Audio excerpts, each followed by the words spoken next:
As a university, we aim to help the world tackle the grand challenges of our times.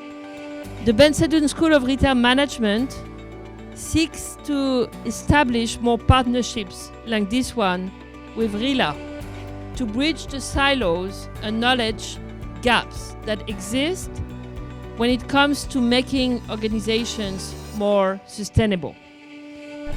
RILA's interest in the circular economy is driven by our members' interest in the circular economy. The retail industry is going to be driven forward by the entrepreneurial spirit of students like the ones at this event.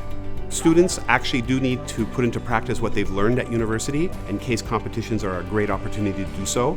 They also get exposure to a lot of great companies, and these companies get exposure to these great students who they then in turn recruit as well. Design thinking is a learnable innovation discipline which can transform the ways teams rise to a challenge and deliver a lasting and meaningful solution.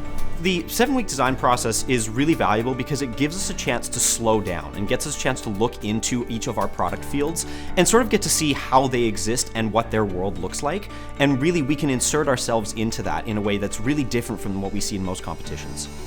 The role of mentor was very important to us because going into this challenge there was a lot of uncertainty, so it was mainly 2 important points: giving us weekly feedbacks and guiding us through the challenge.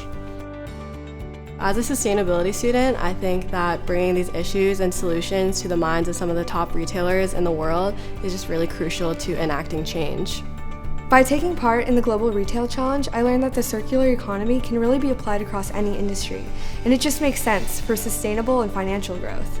So when I saw the case competition, I saw 3 things that I'm very interested in: supply chain, circular economy, and design thinking.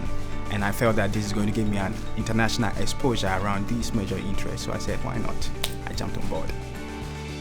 I just want to say congratulations to all the students.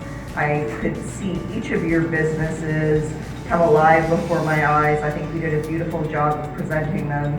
So I'm looking forward to many of you joining the retail industry over the next number of years.